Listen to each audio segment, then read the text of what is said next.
Hello friends, आप देख रहे हैं YouTube channel tips and tips और आज के इस सेशन में आप सभी का बहुत बहुत स्वागत है। तो सबसे पहले हम बात करेंगे 2 साल के राइडर की। ये जो फाइल है, राइडर वाली फाइल, ये कहाँ पहुँची है। मुख्यमंत्री जयराम ठाकुर की अध्यक्षता में गुरुवार को हुई कैबिनेट की बैठक में 2 साल के राइडर में फंसे कर्मचारियों का मामला क्यों नहीं लगा, ये सवाल बहुत से कर्मचारी पूछ रहे हैं। दरअसल ये फाइल 3 जनवरी 2022 तक रेगुलर कर्मचारी बनाम इसी तारीख तक कार्यरत कर्मचारी के फेर में फंस गई है। अराजपत्रित कर्मचारी महासंघ कह रहा है कि 3 जनवरी 2022 तक सरकारी विभागों में कार्यरत कर्मचारियों को हायर ग्रेड पे मुख्यमंत्री की घोषणा के बाद मिलना चाहिए, जबकि वित्त विभाग के अधिकारियों में इस बात पर सहमति नहीं है। उनका तर्क है कि घोषणा सिर्फ 3 जनवरी 2022 तक रेगुलर हो चुके कर्मचारियों के लिए थी, जिन्हें रेगुलर सेवा काल के 2 साल के बाद हायर ग्रेड पे मिलना है। अब फैसला मुख्यमंत्री की अध्यक्षता में होने वाली वित्त विभाग की बैठक में होगा और उसके बाद इस मामले में नोटिफिकेशन जारी करके भी फैसले को लागू किया जा सकता है और कैबिनेट की सहमति बाद में भी ली जा सकती है।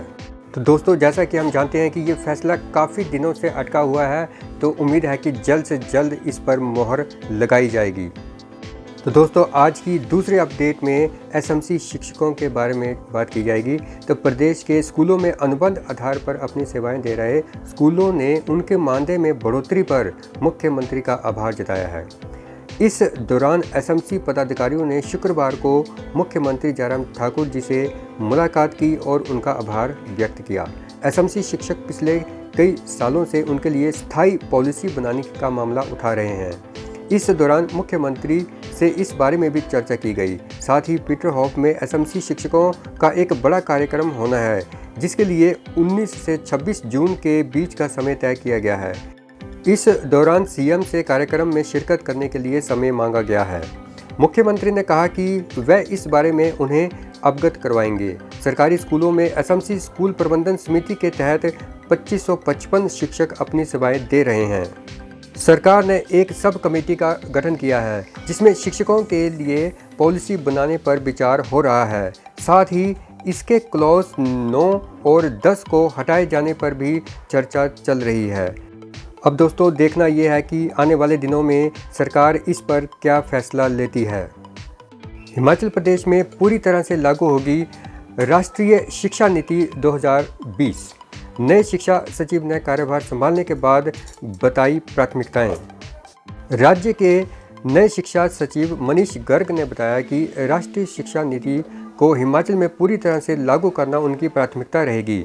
उन्होंने बताया कि राष्ट्रीय शिक्षा नीति के फ्रेमवर्क पर कई राज्यों ने बहुत अच्छा काम किया है, उनमें से हिमाचल भी एक है। इस पॉलिसी को लागू करने में जो अब तक कमियां रही हैं, उन्हें दूर किया जाएगा और भारत सरकार का अनुभव भी इसमें प्रयोग होगा।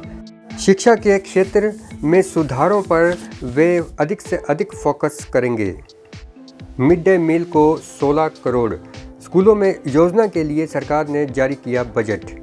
दोस्तों, अब प्रदेश के स्कूलों में पहली से 8वीं कक्षा तक के बच्चों के लिए मिड डे मील पकाने में दिक्कत नहीं होगी।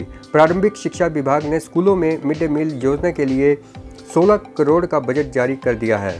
बीते कुछ दिनों से लगातार शिकायतें मिल रही थी कि प्रारंभिक शिक्षा विभाग की ओर से स्कूलों को मिड डे मील के लिए कोई बजट नहीं दिया जा रहा। इस कारण स्कूलों में खाना पकाने के लिए बड़ा संकट पैदा हो गया था।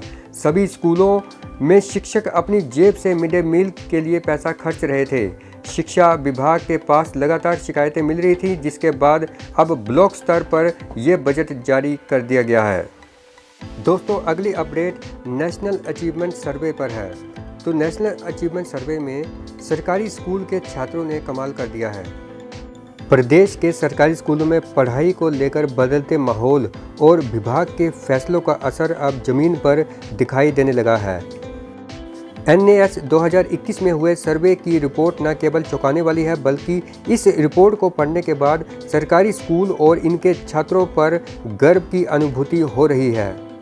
सर्वे में सरकारी स्कूल के छात्रों ने जो प्रदर्शन किया है वह किसी चमत्कार से कम नहीं है, क्योंकि इस रिपोर्ट ने सरकारी स्कूलों और प्राइवेट स्कूलों में जो पढ़ाई को लेकर मानसिकता बनी हुई है उसे पूरी तरह से नकार दिया है।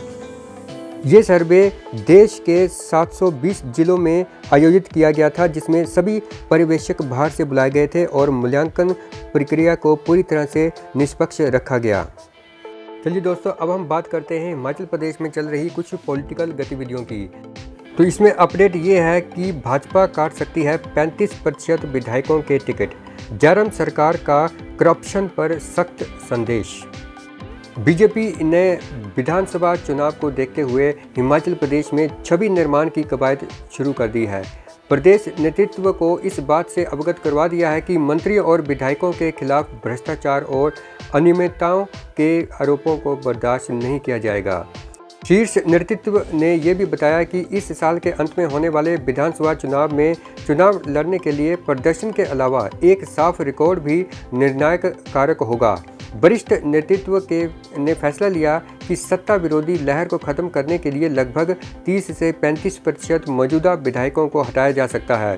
पार्टी के पदाधिकारी ने कहा कि पार्टी आमतौर पर नए चेहरों और युवा उम्मीदवारों को टिकट देने की प्रथा का पालन करती है, लेकिन इस बार त्रुटिहीन रिकॉर्ड वाले उम्मीदवारों पर भी ध्यान दिया जा रहा है।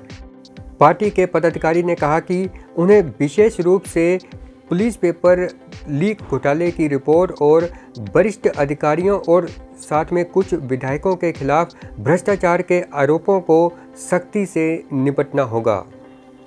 तो दोस्तों, आज के इस अपडेट सेशन को यहीं पे समाप्त करते हैं। जल्द ही मिलेंगे एक नई वीडियो में कुछ नई जानकारी के साथ। तब तक के लिए गुड बाय। जय हिंद, जय भारत, जय हिमाचल।